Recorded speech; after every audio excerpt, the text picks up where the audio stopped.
said, you were here 2 years ago. You did a little jam with G-Love, played a little acoustic set there. If you want to call it that, yeah. Yeah, it was fun though. You can choose not to play a clip of that if you want to. Okay, maybe we won't. So, now I'm going to make it interesting. Now you have to show it. Yeah, it was fun. Yeah. So how are you doing? You look very well rested for some reason, and probably you've been touring like hell in the last 2 years. Well, that's weird. I feel pretty rested. Yeah, I feel okay. Yeah.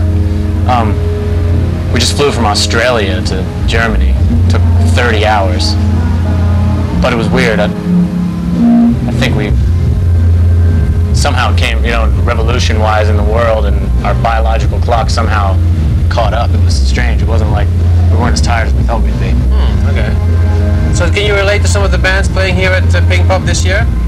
Oh yeah, we just got here, came backstage. I just walked out and watched some of Cool Shaker's set, and really, really cool. We stood we're standing right down in front of the stage.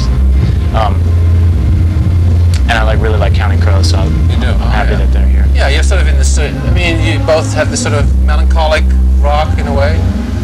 Yeah, I mean, I identify definitely with Adam and his passion, soul, definitely.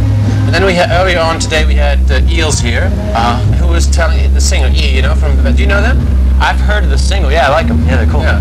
So he said, their music is very intimate, and he feels kind of awkward on stage, on a big stage like this. But I think in the case of your band, it's more the other way around. Maybe you probably feel at ease when you're on a big stage. Yeah, we always joke around. We said we've been writing songs for big crowds since we started. It's just comes natural to the type of bands that influenced us, and the fact that they were big or whatever. And the first concert I ever saw was U2.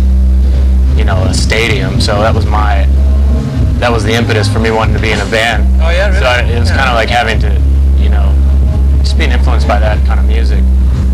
I think, we write songs that tend to, travel the distance, and somehow, the anthem type of vibe that we've written to, and of this to this point. Yeah. But what is it about a song that makes it a stadium rock stadium type of song? I don't know.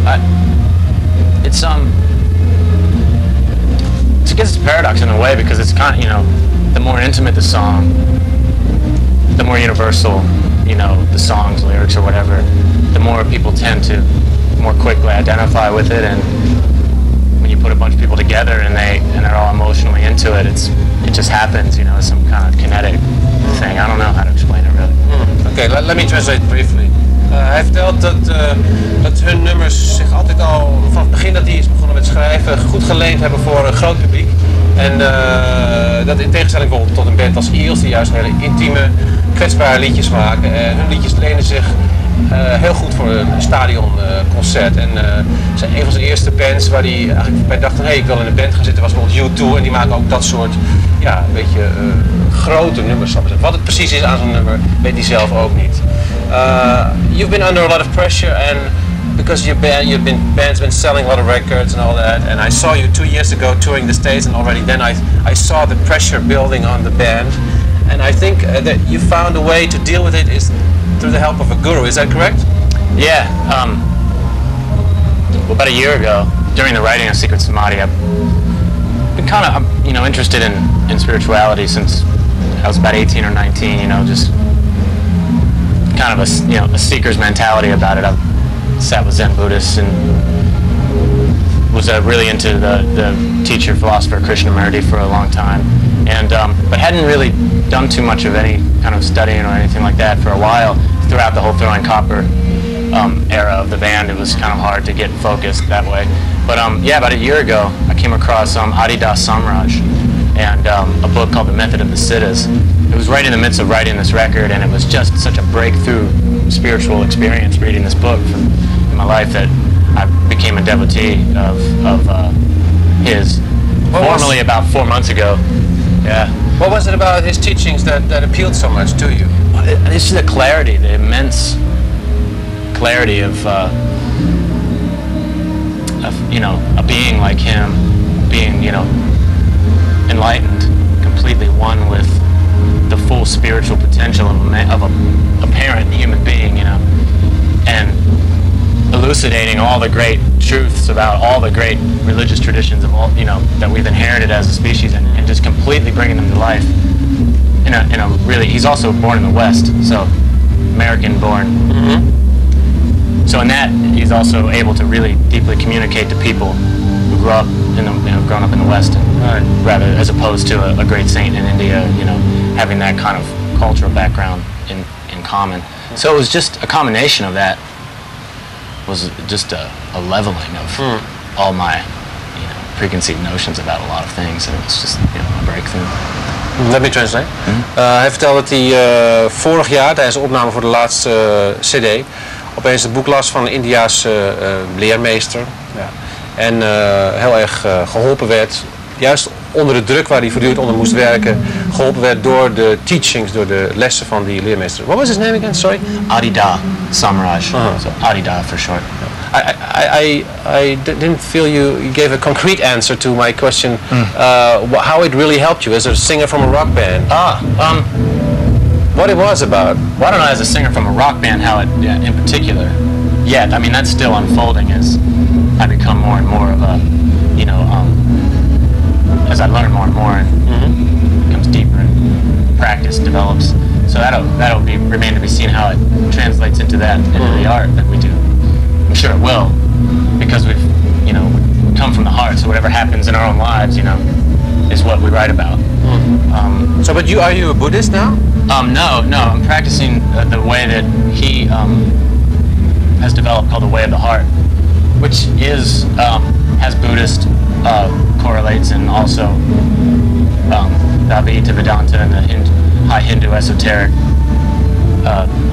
school of spirituality. So it has elements of that. I meditate, you know, twice a day. You do meditate, oh yeah. I take on various disciplines, except for that cigarette. You still smoke, right? You know, that's the front. I don't know why I come to Europe and I got to smoke over here. You can't beat them, so you got to join them. But yeah, it has aspects of that. But it's a way. It's its own way. But the base root of it is the devotion, the guru-devotee devotional relationship, which is he represents or is the, you know, incarnation or the avataric incarnation of the divine in and as a human being. And then people, you know, through their devotional relationship, also understanding themselves and understanding the nature of the ego, all that, come into this relationship with him, and it deepens and deepens, and more of the grace of who he is and what he reveals as in that relationship takes time. Over time it ultimately becomes enlightenment for the devotee as well, and ultimately. Oké. Als je een goede volgeling bent, dan kan je verlicht raken. Zo ga ik het heel kernachtig vertalen door de lessen van de leermeester die hij nu volgt, zou ik zeggen. Okay, well, I mean, and then to talk about how it makes life better. I mean, you asked me how it affects it. Just, you know, the more understanding that, you know, I get as a result of being in touch with this man, this apparent man, this being, you know, opens up everything, makes it happier, makes it better, makes just life in general, you know, more open and more serene, and yeah, I mean, it's still a struggle to practice, you know, it's something that you do. That's why it's called, you know, practice, because it's something you engage in, because there's limitations, you know, things we do egoically that cause us pain and suffering, you know, you're going through a process of understanding. So it's a good thing. Okay. Thank you very much for coming. Yeah. Okay, bye. Thanks.